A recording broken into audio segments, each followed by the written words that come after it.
सो दोस्तों, welcome in discover Rajasthan. Keep discover keep learn. Rajasthan का दोस्तों इतिहास अपने पढ़ रहे थे, जिसमें बहुत सारे वंश अपने गुर्जर प्रतिहार वंश हो गया, पूरा मेवाड़ का इतिहास हो गया दोस्तों, आपका गुहील वंश अपने जिसे कहते हैं। इसके अलावा दोस्तों राठौड़ वंश, जिसमें आपका मारवाड़ के राठौड़ आ जाते हैं, बीकानेर के राठौड़ आ जाते हैं। इसके अलावा चौहान वंश, गुर्जर प्रतिहार, जो इम्पोर्टेंट है सारे अपने कंप्लीट कर चुके हैं। आप आई बटन पे टच करोगे तो प्ले लिस्ट में जाके देख सकते हो, अच्छे से उनको देखो, पढ़ो। फिर आगे दोस्तों क्रम वाइज आप पढ़ोगे तो ज़्यादा आपको याद रहेगा। इस लेक्चर में अपने पूरा आमेर का इतिहास एक ही वीडियो में कवर अप करने वाले हैं। इसके अलावा अपने परमार वंश भी कर चुके हैं। तो पूरा का पूरा इतिहास, एक आमेर का इतिहास एक ही वीडियो में करेंगे, अपने सिंगल वीडियो में। ठीक है, तो शुरू करते हैं दोस्तों। इसके अलावा दोस्तों जो क्वेश्चन आते हैं बार बार, वो भी मैं आपको साथ साथ बताता चलता हूँ। सबसे पहले अपने क्या जानेंगे कि उत्पत्ति जानेंगे। कोई भी वंश पढ़ते हैं तो उसकी उत्पत्ति पढ़ते हैं अपने। ठीक है, तो मेन इनका शासन आमेर जयपुर में रहता है। उत्पत्ति की बात करें तो सबके अलग अलग मत आते हैं, हर एक मत को अपने जानेंगे, क्योंकि कोई भी मत आपसे पूछ सकता है। अगर अपने बात करें इनके खुद की, ये बताते हैं जो कछवाहा वंश है, ये खुद को बताते हैं भगवान श्री राम के जो ज्येष्ठ पुत्र हैं कुश, उनके वंशज, कुश के वंशज ये मानते हैं अपने आप को। फिर बात करते हैं दोस्तों इतिहासकारों की। इतिहासकारों में जैसे सूर्यमल मिश्रण आते हैं। ये क्या कहते हैं? सूर्यमल मिश्रण कहते हैं कि ये कुरम नामक रघुवंशी शासक थे, उनकी संतति होने के कारण इन्हें क्या बोला गया? कुरुम वंशीय बोला गया। और साधारण भाषा में है ना, फिर धीरे धीरे करते करते इसे क्या बोलने लग गए? कछवाहा। ऐसे ही दोस्तों जो डॉक्टर ओझा है, ये क्या कहते हैं? ये कहते हैं कि इनका जो मूल पुरुष था ना, वो कछवाहा था, मतलब जहाँ से वंश स्टार्ट हुआ था वो इसे कछवाहा मानते हैं। ठीक है, लेकिन अपने जब भी दोस्तों इतिहास पढ़ते हैं तो सबसे पहले दुल्हे राय का नाम आता है। जब भी अपने आमेर का इतिहास पढ़ते हैं या कछवाहा वंश की बात करेंगे सबसे पहले, क्योंकि इनकी पहली राजधानी यहाँ पे दौसा आती है। ये बहुत बार पूछा गया कि इनकी पहली कौन सी थी, दूसरी कौन सी थी, तीसरी कौन सी थी सारी राजधानी। देखो, सबसे पहली बात तो इनकी जो कुल देवी आती है ना, वो आती है जमुवाय माता। जमवा रामगढ़ के आसपास जमुवाय माता आती है। संस्थापक की बात करें तो मोस्ट इम्पोर्टेंट है, सबसे पहले आपका जो एग्जाम में बार बार पूछे जाने वाला क्वेश्चन है कि कछवाहा वंश का अगर आपसे संस्थापक पूछे तो दुल्हे राय या तेजकरण का नाम आपको याद रखना है। 1137 ईस्वी के आसपास इसका शासनकाल आता है। सबसे पहले दोस्तों जो बड़ गुजरों को परास्त कर ये नवीन राज्य की स्थापना करता है ढूंढाड़ प्रदेश में। ठीक है, सबसे पहले ये बड़ों गुजरों को परास्त करता है और राजधानी बनाता है दौसा को। तो कछवाहा वंश की प्रथम राजधानी क्या हो गई दोस्तों? यहाँ पे दौसा होगी, ये ध्यान रखना। दूसरी राजधानी पूछ ले तो यहाँ पे हो जाएगी। फिर ये दुल्हे राय जमवा रामगढ़ के मीणाओं को परास्त करता है और मीणाओं को दोस्तों यहाँ पे परास्त करके इसको राजधानी बनाता है। तो दूसरी राजधानी कौन सी हो गई कछवाहा वंश की? जमवा रामगढ़, ये थी सेकंड। तो ये सारी याद रखनी है। फर्स्ट राजधानी कौन सी है? दौसा। सेकंड कौन सी है? जमवा रामगढ़। थर्ड कौन सी आ जाएगी? आमेर। और फोर्थ दोस्तों आपकी आ जाएगी जयपुर। तो ये चारों आपको याद रखनी है, एग्जाम की दृष्टि से इम्पोर्टेंट है। फिर अगर अपने बात करें दोस्तों, कोकिल देव इसके बाद शासक आता है जो इम्पोर्टेंट आता है। अब ये भी मीणाओं को परास्त कर आमेर को अपनी राजधानी बनाता है। तो ये इम्पोर्टेंट बस इसीलिए है, ये ध्यान रखना। आपसे एग्जाम में बहुत बार पूछा गया है कि आमेर को अपनी राजधानी किसने बनाया। देखो, दौसा और जमवा रामगढ़ को तो दुल्हे राय बनाता है, लेकिन कोकिल देव आमेर को राजधानी बनाता है। तो ये मोस्ट इम्पोर्टेंट है। इसके अलावा दोस्तों जो बैराठ का क्षेत्र है और जो वर्तमान में कहाँ चला गया, कोटपुतली बैरोड जिले में, वो यादवों से मेड़ और बैराठ क्षेत्र जीतता है। अभी भी आप देखोगे तो वहाँ बहुत सारे यादवी हैं। अगर अपने बात करें इसके बाद में दोस्तों, तो कोकिल देव में आपको यही याद रखना है इंपॉर्टेंट कि आमेर को अपनी राजधानी बनाया किसने? कोकिल देव में। अब ये जो कछवाहा वंश है ना दोस्तों, यहाँ से नरुक्का शाखा भी निकली है और शेखा शाखा, जो शेखावटी क्षेत्र में पाए जाते हैं शेखावत, तो ये सारी इसी शाखा से निकल गए। नरुक्का व शेखा शाखा की बात करें तो आमेर के जो कछवाहा वंश है यहीं से निकली है। इसी वंश के जो शासक हुए थे नरु, इनसे। अब दोस्तों इसके बाद दोस्तों एक शासक आते हैं इंपॉर्टेंट, राजदेव, क्योंकि ये आमेर में कदमी महलों का निर्माण करवाते हैं, जहाँ पे कछवाहा वंश के शासकों का क्या होता था, राज तिलक होता था। तो ये इंपॉर्टेंट है कि आमेर के कदमी महलों का निर्माण किसके द्वारा करवाया गया, तो राजदेव के द्वारा करवाया जाता है। तो यहाँ पे क्या है कि छतरी जो बनी हुई थी ना, यहाँ पे शासकों का राज तिलक होता था कदमी महलों में। अब इसके अलावा दोस्तों पंचन देव भी इस वंश का शक्तिशाली शासक आता है। इसके बाद बहुत सारे शासक आते हैं। इसके बाद जो प्रमुख है अपने आगे पढ़ेंगे कौन कौन से हैं, लेकिन ये याद नहीं रखने आपको, ठीक है। मलय सिंह, बिजलदेव, राजदेव, किलन, कुंतल, जूणसी, उदयकरण, नरसिंह, बनवीर, ये सारे शासक आते हैं। चंद्रसेन, फिर उत्तराधिकारी आता है पृथ्वी सिंह कछावा। ये क्यों इंपॉर्टेंट है दोस्तों, ये इंपॉर्टेंट इसलिए है क्योंकि देखो जो खानवा का युद्ध है उसमें पाती पेरवन की प्रथा अपनाई गई थी। अब जो खानवा के युद्ध में राणा सांगा और बाबर के मध्य हुआ था, अब जो खानवा का युद्ध है ये ध्यान रखना है आपको कि खानवा के युद्ध में राणा सांगा की ओर से लड़ते हुए ये वीर गति को प्राप्त हो गया। अब आपको ये याद रखना है कि आमेर की तरफ से कौन सा शासक गया था, तो पृथ्वी सिंह कछावा गया था, ठीक है। इसलिए ये इम्पोर्टेंट हो जाता है।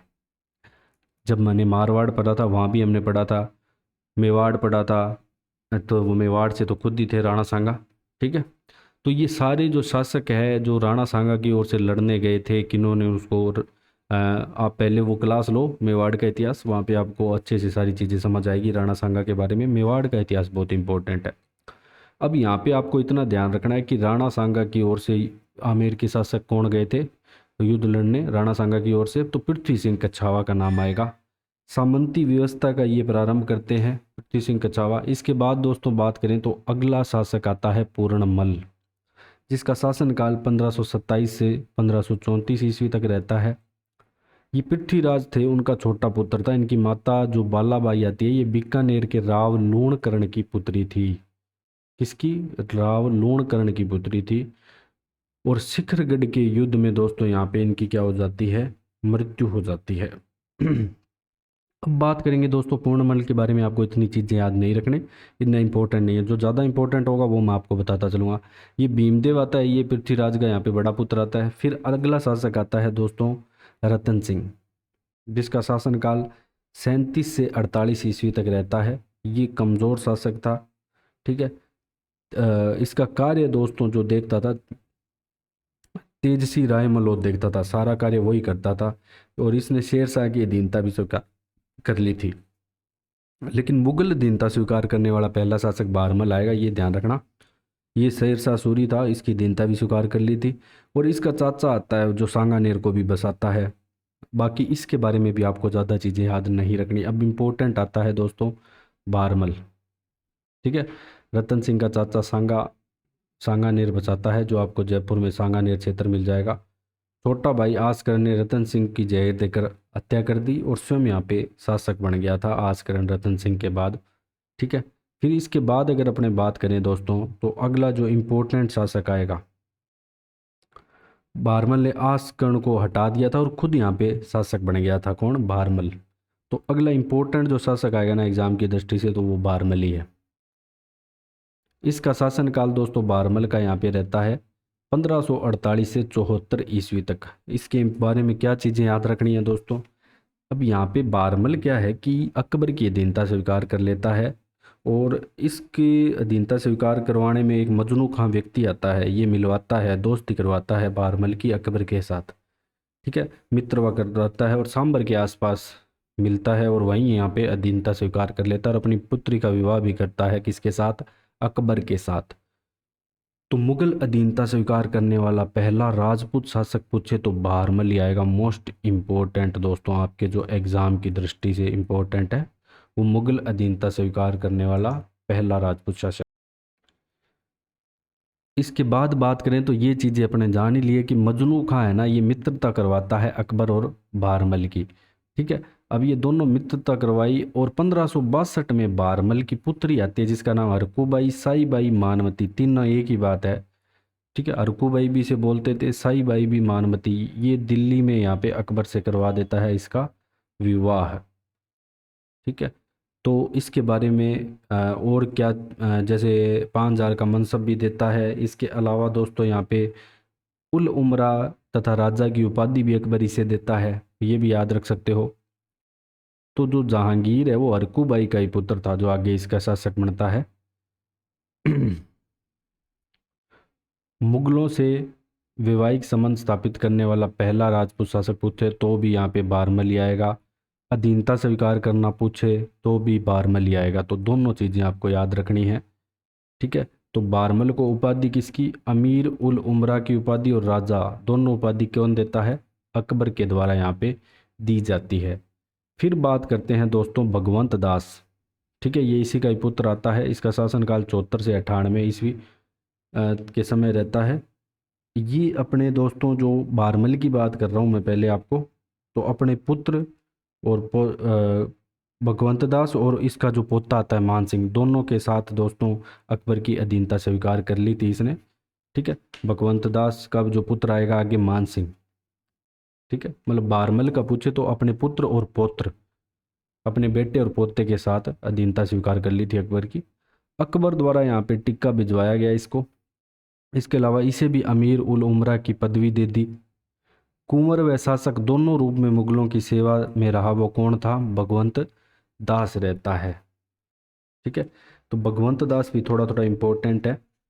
इसके अलावा बात करें दोस्तों भगवंत दास के समय की, तो इसकी भी दोस्तों यहाँ पे पुत्री आती है एक मान बाई। ये विवाह कर देता है दिल्ली का जहांगीर के साथ विवाह कर देता है। अब जो दोस्तों इसकी जो ये जहांगीर की पत्नी होती है मानबाई, इससे पुत्र होता है खुसरो। अभी इसके ये पितृ विद्रोही था। इसके व्यवहार को देखते हुए जो मानबाई ये क्या कर लेती है, आत्महत्या कर लेती है, सुसाइड कर लेती है। फिर बात करेंगे दोस्तों अपने, ये अब मेन है ना, जो ये शासक थे मुगल शासक, इनको या तो बंगाल के अभियान पे या पंजाब साइड के अफगानिस्तान साइड के अभियानों पे ज़्यादा भेजते थे। और 1589 में लाहौर में इसकी मृत्यु हो जाती है। और इसमें कुछ ज़्यादा इंपॉर्टेंट नहीं है भगवान दास में भी, ठीक है। मेन मेन ये याद रखनी है कि किसके इसके समय जो मुगल शासक कौन था, अकबर और जहांगीर दो थे। फिर बात करते हैं मान सिंह। मान सिंह यहाँ पे 1589 से 1614 ईस्वी तक शासन रहता है, ठीक है। 1562 ईस्वी में मुगल सेवा में ये शामिल हो गया था। तो 1562 में समझ गए होगा किसके समय, बारमल के समय ही यहाँ पे ये शामिल हुआ था। फिर बात करेंगे दोस्तों मान सिंह के बारे में, तो ये अकबर व जहांगीर दो मुगल सम्राटों की ये सेवा में रहा। और अकबर का जो रणथंबोर अभियान है 1569 में, इसमें सुरजनहाड़ा को मुगल अधीनता स्वीकार करने में ये महत्वपूर्ण भूमिका निभाया। अब मान सिंह को है ना दोस्तों बहुत सारी भूमिका इसने निभाई, लेकिन एक में ये विफल रहा। क्योंकि जब महाराणा प्रताप को इसने, जब ही अपने पढ़ते हैं कि महाराणा प्रताप को जो जम्मा भट्टो अपने पढ़ते हैं, जब मेवाड़ का इतिहास पढ़ते हैं, कि जो अकबर ने 4 किस क्रम में भेजा, ठीक है। तो अब ये दूसरे नंबर पे आता है मान सिंह, ये आमेर का शासक होता है। फिर इसके बाद भगवंत दास भी जाता है, ठीक है। तो मान सिंह गया सबसे पहले। मान सिंह गया तो महाराणा प्रताप को ये अकबर की अधीनता स्वीकार कराने गया था, लेकिन इसमें ये क्या रहता है, विफल लेके गया है। तो संधि का दूसरा प्रस्ताव लेके गया और इसमें मान सिंह क्या रहा था, विफल रहा था। महाराणा प्रताप ने यहाँ पे किसी भी प्रकार से मरते दम तक यहाँ पे अपनी अकबर की अधीनता स्वीकार नहीं की थी। फिर बात करते हैं दोस्तों, हल्दी घाटी युद्ध का नेतृत्व करता है ना, तो यही करता है मान सिंह, ठीक है। जब अजमेर में दोस्तों प्लानिंग की गई हल्दी घाटी युद्ध की, और नेतृत्व इसे ही दिया गया मान सिंह को।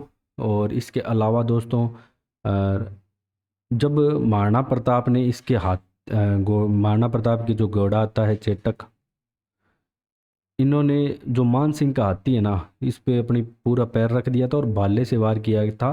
तो मान सिंह वहाँ पे बाल बाल बचा था, ठीक है। तो ये भी मारा जाता नहीं तो युद्ध में ही। अकबर के नवरत्नों में ये सम्मिलित था मान सिंह की बात करें तो। अब जो मोस्ट इंपॉर्टेंट आती है आपके एग्जाम की दृष्टि से उपाधि आती है दोस्तों, जो पूछे जा सकती है, इसे फरजंद की उपाधि दी। फरजंद का मतलब होता है बेटा। अकबर के द्वारा ये उपाधि दी गई और 7,000 का यहाँ पे इसे क्या दिया गया, मनसब दिया गया, ठीक है। ये मनसब वगैरह ज़्यादा मत याद रखना भले।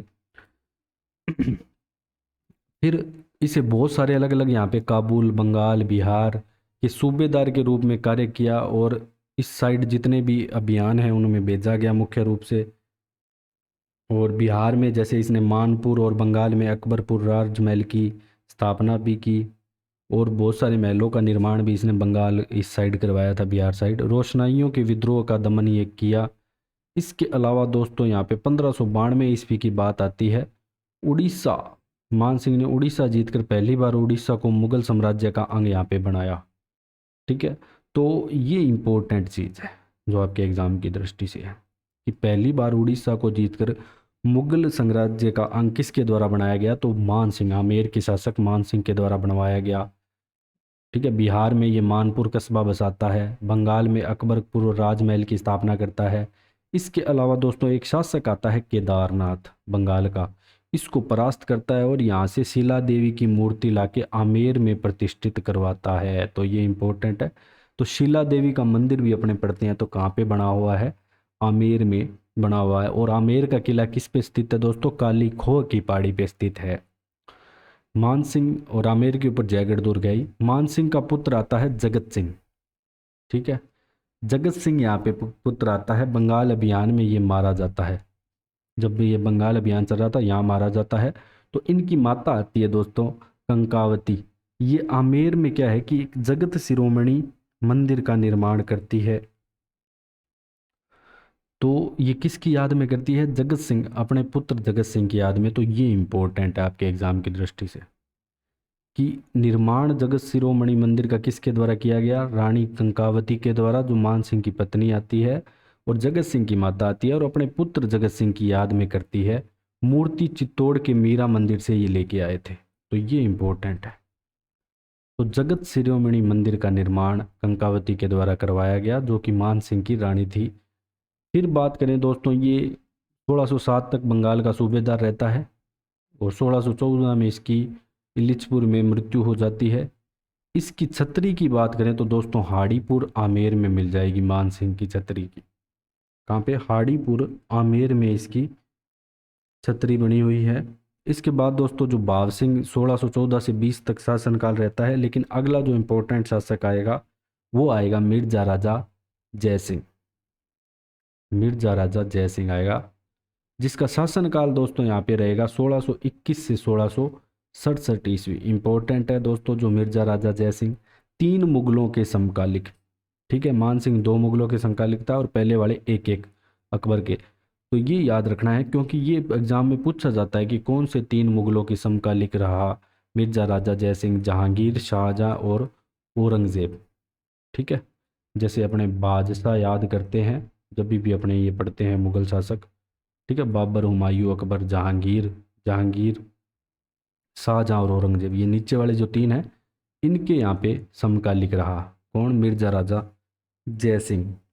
10 वर्ष की आयु में ही दोस्तों ये आमेर का शासक बन जाता है, कम उम्र में ही, और उच्च श्रेणी में आ गया था इसके समय आमिर। और गद्दी पर बैठते जहांगीर द्वारा ये 3000 जात 1500 सवार का इसके मनसब दिया गया।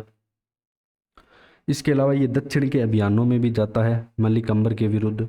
ठीक है, वहाँ भी अपनी शक्ति का प्रदर्शन, बहुत ही शक्तिशाली शासक था जो मिर्जा राजा जयसिंह की अगर अपने बात करें तो। क्योंकि दोस्तों ये इसने जो शिवाजी आते हैं उनको भी पुरंदर की संधि करने पे मजबूर कर दिया था। 1 सेकेंड।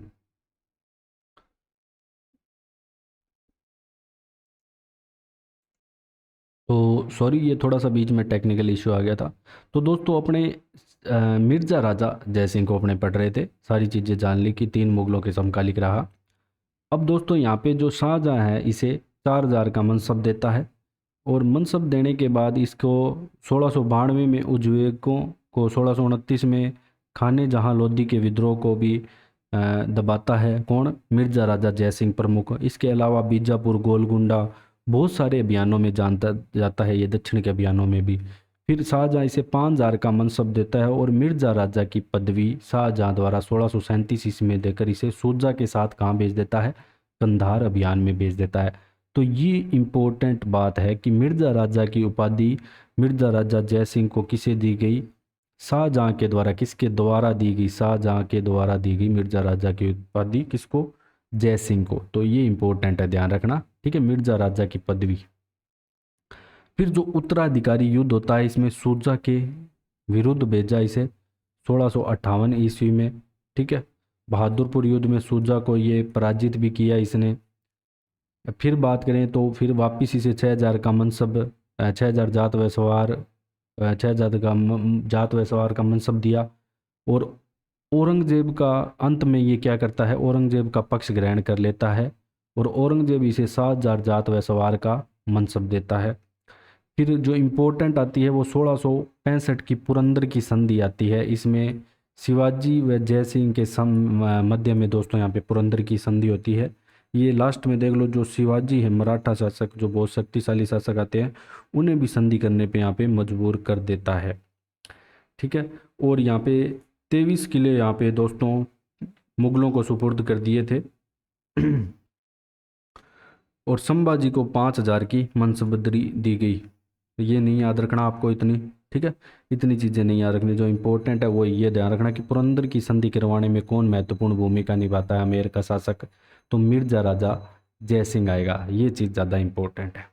फिर बात करें दोस्तों, लास्ट में इसकी 1667 में बुहारनपुर में मृत्यु हो जाती है। निर्माण कार्य की बात करें तो जयगढ़ का किला और आमेर के महलों का निर्माण किसके द्वारा करवाया जाता है, मिर्जा राजा जय सिंह के। दरबारी कवि की बात करें प्रसिद्ध, तो बिहारी आता है जिसने बिहार सतसई लिखा। तो ये भी इम्पोर्टेंट है, एग्जाम में कई बार पूछ लिया जाता है कि बिहार सतसई किसके द्वारा लिखा गया। तो और ऐसा भी कहते हैं कि उसके एक दोहे पर उसे एक स्वर्ण मुद्रा भी देता था मिर्जा राजा जय सिंह। फिर इसके बाद राम सिंह, बिशन सिंह इसके दोस्तों उत्तराधिकारी आते हैं, जो इतने इम्पोर्टेंट नहीं है, ठीक है। जो अगला इम्पोर्टेंट शासक आएगा वो आएगा सवाई जय सिंह, ठीक है। तो पहले था मिर्जा राजा जय सिंह, अब है सवाई जय सिंह, दोनों में अंतर है, ध्यान रखना अच्छे से। इसका जो शासनकाल है 1700 से 1743 ईस्वी तक रहता है सवाई जय सिंह का।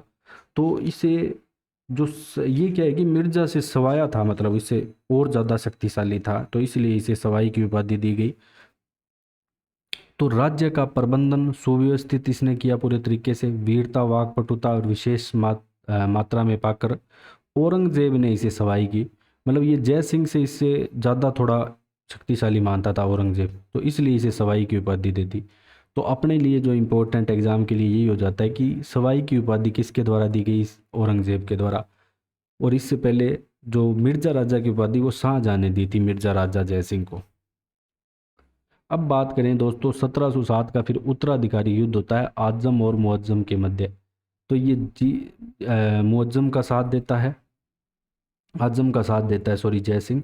जीत मुअज्जम की हो जाती है।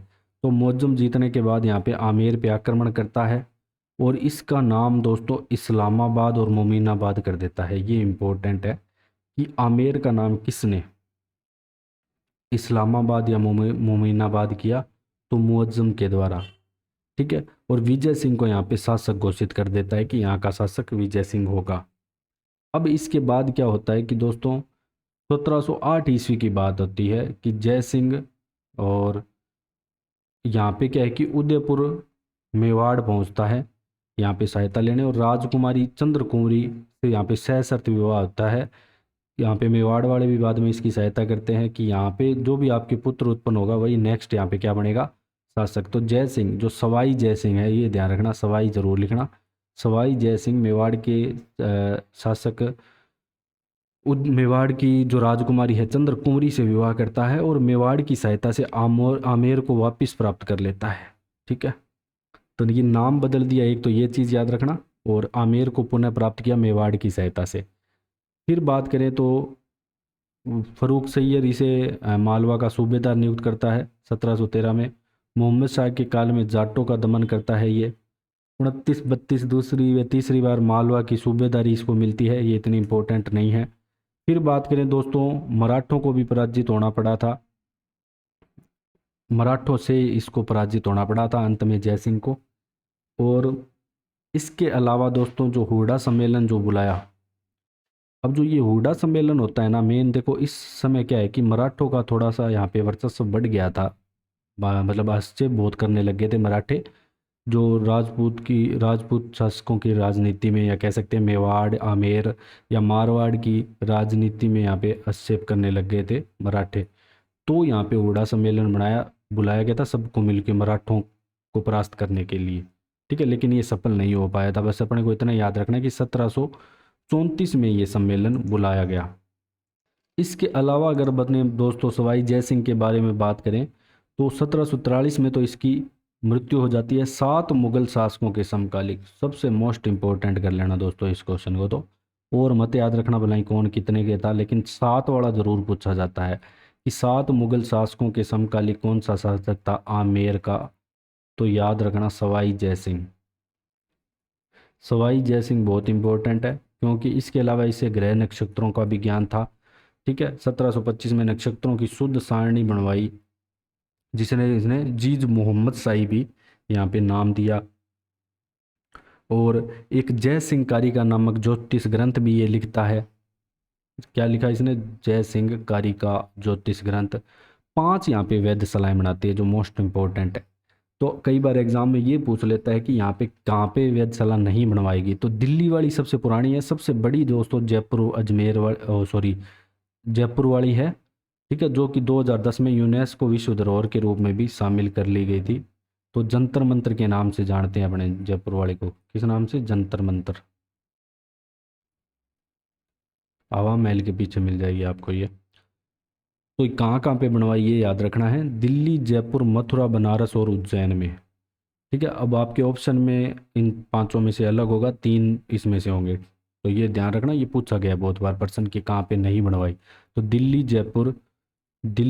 जयपुर, मथुरा, बनारस और उज्जैन, इसको आप याद रखना। जय सिंह, अब क्या था, जय सिंह के समय एक बंगाली वास्तुकार आता है दोस्तों, जिसका नाम आता है क्या? विद्याधर। ये क्या है कि आयताकार खंडों वाली एक बस्ती का निर्माण करता है 1727 ईस्वी में। जिस मतलब जयपुर किसने बसाया? तो इसी के द्वारा यहाँ पे बसाया गया। तो जयपुर अपना स्थापना दिवस भी 1727 ईस्वी में मनाता है, नवंबर 1727 में। और इसके अलावा बात करें दोस्तों, इसकी नींव राजगुरु जगन्नाथ सम्राट के द्वारा रखी जाती है। इनके द्वारा इनके जयपुर की नींव भी रखी जाती है। तो ये ध्यान रखना कि जयपुर किसके द्वारा बसाया गया? सवाई जय सिंह के द्वारा ही। और इनके समय जो बंगाली वास्तु शास्त्र आता है, ठीक है, जो इसको मतलब वास्तु शास्त्र का ज्ञान था विद्याधर को, इसको याद रखना बस अच्छे से, विद्याधर को। फिर बात करें दोस्तों अंतिम हिंदू नरेश जो अश्वमेध यज्ञ संपन्न करवाता है, तो वो भी आता है सवाई जय सिंह ही आता है। फिर बात करें दोस्तों वृंदावन से गोविंद देव जी की मूर्ति लाकर आमेर में, तो जयपुर का जो गोविंद देव जी का मंदिर है, हवा महल की साइड में से आप जाओगे तो गोविंद देव जी का मंदिर दिखेगा, तो वो भी इनके द्वारा बनवाया गया। तो गोविंद देव जी का मंदिर भी किसने बनवाया? सवाई जय सिंह ने। गौड़ीय संप्रदाय की पहली पीढ़ के रूप में ये जाना जाता है। तो कई बार आपसे घुमा के भी पूछ सकता है प्रश्न कि गौड़ीय संप्रदाय की पहली पीढ़ कहाँ पे है? तो गोविंद देव जी जयपुर में। इसके अलावा दोस्तों नाहरगढ़ सुदर्शनगढ़ के निर्माण करवाया। जो नाहरगढ़ दुर्ग है उसका निर्माण 1734 में यही करवाते हैं। जयगढ़ दुर्ग नहीं, जयगढ़ दुर्ग में जो जयबाण तोप है, ठीक है, जो विश्व की सबसे बड़ी तोप मानी जाती है, राम सिंह द्वितीय ने इसे पहियों पर रखवाया था। लेकिन इस तोप का निर्माण दोस्तों किसके द्वारा करवाया गया था? सवाई जय सिंह के द्वारा। पहियों पे राम सिंह इसे द्वितीय रखवाता है। तो ये दोनों में डिफरेंस याद रखना अच्छे से।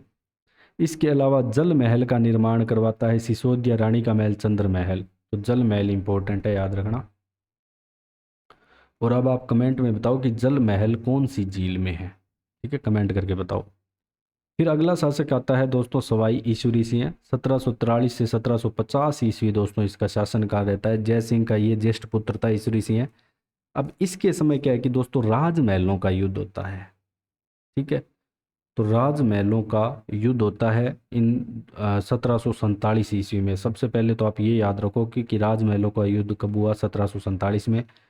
युद्ध में दोस्तों माधो सिंह प्रथम यहाँ पे शासक होता है, ईश्वरी सिंह। तो पहले तो यहाँ पे ईश्वरी सिंह जीत जाता है। और ये जो माधो सिंह आता है ना दोस्तों, ये ईश्वरी सिंह का क्या था? सौतेला भाई। सौतेला भाई।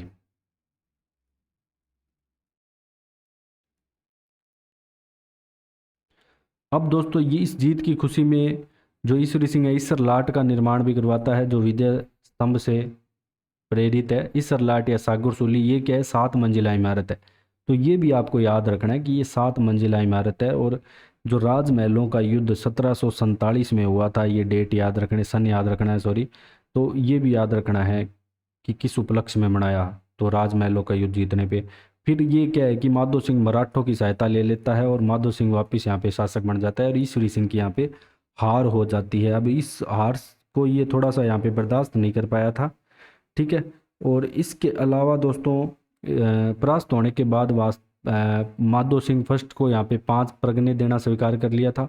मराठों के युद्ध हरजाना नहीं दे सका, तो बाद में ये 1750 में क्या कर लेता है, सुसाइड, आत्महत्या कर लेता है। फिर माधो सिंह प्रथम यहाँ पे शासक बनता है 1750 से 1768 ईस्वी तक, ठीक है। ये क्या है कि जो मेवाड़ की राजकुमारी है ना चंद्र कुंवरी, देखो सैसर तो विवाह हुआ था पहले, हमने जाना था, ठीक है, जिससे सवाई जय सिंह यहाँ पे शासक बना था। तो नियम तो यही था कि माधो सिंह बनेगा, लेकिन फिर भी ईश्वरी सिंह बन गया था। अब दोस्तों यहाँ पे चंद्र कुंवरी का पुत्र था, मराठों की सहायता से यहाँ पे राजगद्दी प्राप्त की थी इसने, मराठों की धन की मांगों से दुखी होकर। तो वहाँ पे दोस्तों जो मराठों का जो उत्पात है बढ़ गया था आमेर में, कह सकते हैं। तो मराठों का 1751 में ये कत्लेआम भी करवा देता है माधो सिंह प्रथम। इसके अलावा 1761 के बंटवाड़ा के युद्ध में कोटा राज्य से परास्त हुआ, ठीक है। ये कोटा को जीतने गया था, लेकिन ये कोटा से परास्त हो जाता है। इसके अलावा सवाई माधोपुर की स्थापना ये माधो सिंह ही करता है 1763 में। तो सवाई माधोपुर की स्थापना कब हुई, 1763 ईस्वी में होती है। मोस्ट इंपॉर्टेंट है, याद रखना। कामा के युद्ध में भरतपुर के जवाहर सिंह को परास्त किया, तो जो जाट वंश आता है भरतपुर का, तो भरतपुर के दोस्तों जवाहर सिंह को परास्त करता है, वो भी माधो सिंह प्रथम ही करता है। रणथंबोर दुर्ग मुगलों से छीनकर यहाँ पे जयपुर राज्य में दोस्तों ये मिला देता है माधो सिंह प्रथम। अगला जो शासक आएगा दोस्तों वो सवाई प्रताप सिंह आएगा 1778 से 1803 ईस्वी तक। प्रताप सिंह जो हवा महल का निर्माण करवाता है। इसके शासनकाल में जो महादजी सिंधिया है ये बहुत सारे लूटपाट करते हैं, ठीक है। अब 1787 ईस्वी में दोस्तों एक तुंगा लाल सोट में जगह आती है तुंगा, तो तुंगा का युद्ध हुआ, जो कि प्रताप और महादजी सिंधिया के मध्य होता है, जिसमें प्रताप की जीत होती है, सवाई प्रताप सिंह की। और फिर 90 में ये वापस दोस्तों मराठों से परास्त हो जाता है। पहले मराठों को हरा देता है, फिर मराठों से वापस परास्त हो जाता है प्रताप सिंह। इसके अलावा जो मोस्ट इंपॉर्टेंट जो चीज़ आती है ना याद रखने वाली, वो यही आती है कि हवा महल का निर्माण कब हुआ, 1799 में हुआ। किसने करवाया, प्रताप सिंह के द्वारा। 5 मंजिलें इमारत है, खिड़कियाँ कितनी, 953 है। वास्तुकार कौन आता है, लालचंद्र आते हैं। इन 500 मंजिलों के नाम भी आपको याद रखने हैं, ठीक है। जो हवा महल की 500 मंजिल है ना, इनके नाम भी याद रखने हैं आपको। तो दोस्तों इसमें जो पहली मंजिल आती है वो आपके शरद या प्रताप मंदिर आती है। पहली मंजिल अगर लिखें फर्स्ट, तो वो तो आपकी आ जाएगी शरद या प्रताप मंदिर। दूसरी मंजिल की अगर बात करें तो रतन मंदिर आ जाएगी। तीसरी मंजिल की बात करें तो विचित्र मंदिर आ जाएगी। चौथी मंजिल की बात करें तो दोस्तों सूर्य या प्रकाश मंदिर, सूर्य या प्रकाश मंदिर। और 5वीं मंजिल लास्ट है जो आपकी आ जाएगी हवा मंदिर, ठीक है। तो ये आ जाती है हवा महल की 5 मंजिलों के नाम, ये भी आपको याद रखने हैं। इसके अलावा दोस्तों ये कविताएं भी लिखते थे, और इनके जो 22 विद्वान भी रहते थे इनके समय, जिन्हें गंधर्व 22 ही कहा जाता है, तो वो भी सवाई प्रताप सिंह के समय ही थे, वो भी याद रखना है। जो इनकी कविताओं का संग्रह है वो ब्रजनिधि ग्रंथावली के नाम से जाना जाता था। 22 विद्वान थे जिन्हें गंधर्व 22 या प्रताप 22 भी कहा जाता है, तो ये प्रताप के समय थे, ये भी आपको याद रखना इंपॉर्टेंट है कि जो गंधर्व 22 है आमेर के किस शासक के समय थे, तो प्रताप के समय। प्रताप के जो संगीत गुरु आते हैं वो चांद खा आते हैं। ये थोड़ा डीपली अगर आपसे क्वेश्चन पूछना चाहे तो इम्पोर्टेंट हो जाता है, तो पूछ सकता है कि प्रताप के संगीत गुरु कौन आते हैं, चांद खा। इसके अलावा राधा गोविंद संगीत सार नामक ग्रंथ इनके द्वारा लिखा गया, इन्हीं के द्वारा, प्रताप के द्वारा। तमाशा नाट्य शैली का जयपुर आगमन किसके समय होता है? प्रताप के समय। कलाकार कौन आता है? बंशीधर भट्ट। तो जयपुर आगमन किसके समय? प्रताप के समय। और कलाकार बंशीधर भट्ट आ जाएगा यहाँ पे। फिर जो अगला इंपॉर्टेंट दोस्तों यहाँ पे शासक आएगा वो जगत सिंह आएगा 1803 से 1819 ईस्वी। तो इसके अलावा दोस्तों एक चीज़ और ध्यान रखनी कि जो चांद का इनके गुरु आते हैं, ठीक है, ये क्या है कि जो सवाई प्रताप है इन्हें क्या है कि बुद्ध प्रकाश की उपाधि देते हैं। सवाई प्रताप को किसकी उपाधि देते हैं? बुद्ध प्रकाश की। कौन सी उपाधि दी? बुद्ध प्रकाश। ये भी थोड़ा सा आप ध्यान रख सकते हो। फिर बात करते हैं दोस्तों सवाई जगत सिंह की। ठीक है, गिंगोली पर्वतसर का युद्ध आपको याद होगा जब अपने पढ़ रहे थे मारवाड़ का इतिहास। तो मारवाड़ के मान सिंह को यहाँ पे परास्त करता है जगत सिंह आमिर खां पिंडारी के सहयोग से। ठीक है, तो वो इसी के समय होता है, मतलब जो कृष्ण कुमारी विवाद होता है ना वो इसी से संबंधित होता है। मेवाड़ की जो राजकुमारी होती है कृष्ण कुमारी, पहले वो मारवाड़ में उसका रिश्ता तय होता है, वहाँ पे उसके मृत्यु हो जाती है तो जगत सिंह के साथ उसका रिश्ता तय कर दिया जाता है और बाद में यहाँ पे विवाद होता है मारवाड़ और आमेर के शासकों के मध्य। यहाँ पे दोस्तों इसे जयपुर का बदनाम शासक भी कहा जाता है क्योंकि एक नर्तकी थी उसके साथ इसके संबंध बताए जाते हैं। तो अपने को डायरेक्ट याद रखना है कि जयपुर का बदनाम शासक किसे कहा जा सकता था? सवाई जगत सिंह को। फिर यहाँ पे अंग्रेजों की संधि 1818 ईस्वी से 15 अप्रैल 1818 को अंग्रेजों से संधि की। तो ये इम्पोर्टेंट है कि 1818 की संधि के समय आमेर का शासक पूछे तो सवाई जगत सिंह आएगा, आपको याद रखने। फिर जय सिंह तृतीय यहाँ पे शासक बनता है, इतना इम्पोर्टेंट नहीं है, कुछ भी नहीं होता इसके समय। फिर सवाई राम सिंह द्वितीय आता है 35 से 1880, ये इम्पोर्टेंट है थोड़ा। प्रारंभ में दोस्तों अंग्रेज ही संभालते थे, ये छोटा था, इसका सारा रीजेंसी काउंसिल आती है जो अंग्रेजों द्वारा बनाई गई वही संभालती थी। तो इसका जो अध्यक्ष था वो मेजर लुड़लो हुआ करता था। इसने समाधि प्रथा पर इस टाइम रोक लगा दी थी। 1857 की क्रांति के समय शासक पूछे आमेर का, तो दोस्तों राम सिंह द्वितीय आएगा, मोस्ट इंपॉर्टेंट है।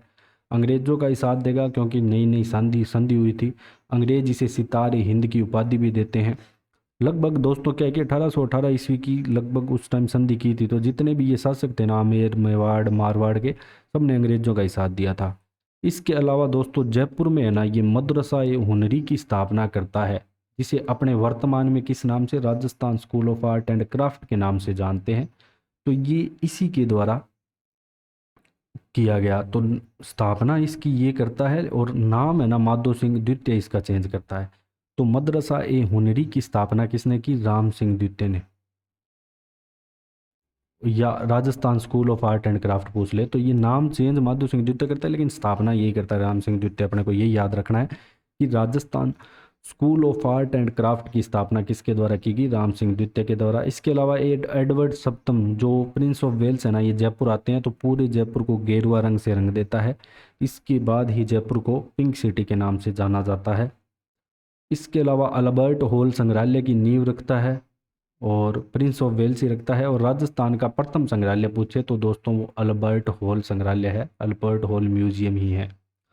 राम प्रकाश थिएटर, रामनिवास बाग, रामगढ़ बांध, महाराजा स्कूल, संस्कृत स्कूल, इन सभी चीज़ों का यहाँ पे जो निर्माण कार्य है वो राम सिंह द्वितीय के द्वारा ही किया जाता है। फिर अगला शासक की बात करें तो दोस्तों माधो सिंह द्वितीय आता है। पहले माधो सिंह प्रथम पड़ा था, अब माधो सिंह द्वितीय आएगा। इसकी शासनकाल की बात करें तो 1880 से 1922 ईस्वी तक इसका शासनकाल रहता है सवाई माधो सिंह द्वितीय का। ठीक है, तो सबसे पहले अपने को क्या ध्यान रखना है कि राजस्थान में सर्वप्रथम 1904 में डाक टिकट या पोस्ट कार्ड की शुरुआत किसके समय हुई? तो ये इंपॉर्टेंट है, तो माधो सिंह द्वितीय के समय होती है। ठीक है, जो अभी अपने चलती है वर्तमान में पोस्ट वगैरह की व्यवस्था, तो सारी माधो सिंह द्वितीय के समय शुरुआत हुई थी 1904 में। इसके अलावा बनारस हिंदू विश्वविद्यालय के निर्माण में भी 5 लाख का दोस्तों यहाँ पे अनुदान देता है। सभी शासकों ने दिया था, महाराजा गंगा सिंह ने भी दिया था, वो चांसलर भी रहे थे। फिर बात करते हैं दोस्तों चंद्र महल में जो मुबारक महल स्थित है उसका निर्माण इसी के द्वारा करवाया गया। मुगल, राजपूत और यूरोपियन स्थापत्य कला में। ठीक है। अब जो मुबारक महल है, इसका एक तो ये याद रखोगे कि मुबारक महल का निर्माण कौन करवाता है? माधो सिंह द्वितीय। और मुबारक महल किस शैली में बने हुए हैं? तो ये ज़्यादा इंपॉर्टेंट है, मुगल, राजपूत और यूरोपियन है, ना कि सिर्फ मुगल राजपूत है, तो इसलिए थोड़ा इंपॉर्टेंट हो जाता है ये वाला प्रश्न। फिर एडवर्ड सप्तम आते हैं। राज्याभिषेक पर इसके चांदी के 2 बड़े बड़े कलशों में गंगा जल लेकर ये लंदन जाता है एडवर्ड्स। ठीक है। जब एडवर्ड सप्तम का यहाँ पे राज्याभिषेक होता है तो बड़े बड़े कलशों में गंगा जल लेकर कहाँ पे जाता है ये? लंदन गया था। और ये वर्तमान में आपको जो चांदी के कलश है मुबारक महल में भी मिल जाएंगे, जो सिटी प्लेस जयपुर के नाम से जाना जाता है जी। सिटी प्लेस बोलते हैं अपने, जब भी घूमने जाते हैं तो सिटी प्लेस के नाम से जाना जाता है। और एक जैसे 9 महल नाहरगढ़ में। ठीक है, नाहरगढ़ में एक जैसे 9 महल, एक जैसे इसने 9 महल बनवाए अपनी 9 पासवान रानियों के लिए, तो वो भी माधो सिंह द्वितीय के। तो दुनिया के सबसे बड़े चांदी के पात्र वही है। और एक जैसे 9 महलों का निर्माण कहाँ पे करवाया? नाहरगढ़ दुर्ग में। ठीक है, तो ये भी इम्पोर्टेंट हो जाता है। फिर जो अंतिम शासक आएगा दोस्तों वो मान सिंह द्वितीय आएगा, 1922 से 1949। कछवाहा वंश का अंतिम शासक, 1949 से 56 तक राज प्रमुख के पद पर रहा। प्रधानमंत्री दोस्तों, इसका जो प्रधानमंत्री था वो मिर्ज़ा इस्माइल था इसके समय, जो आधुनिक जयपुर का निर्माता भी कहलाता है। तो इसके समय जो प्रधानमंत्री था वो मिर्ज़ा इस्माइल था। और इनकी जो राजमाता आती है गायत्री देवी, इनकी पत्नी थी, जिसकी मृत्यु अभी 2009 में हुई है, 9 में हुई थी, तो गायत्री देवी इनकी मृत्यु थी। तो उनकी भी राजनीति में अच्छी भूमिका थी। तो इसी के साथ ही दोस्तों आपका जो आमेर का इतिहास कंप्लीट होता है। अगर आपको हमारे द्वारा पढ़ाया गया कंटेंट थोड़ा बहुत भी अच्छा लग रहा है, ज़्यादा से ज़्यादा शेयर करें, सब्सक्राइब करें। So thanks for joining discover Rajasthan.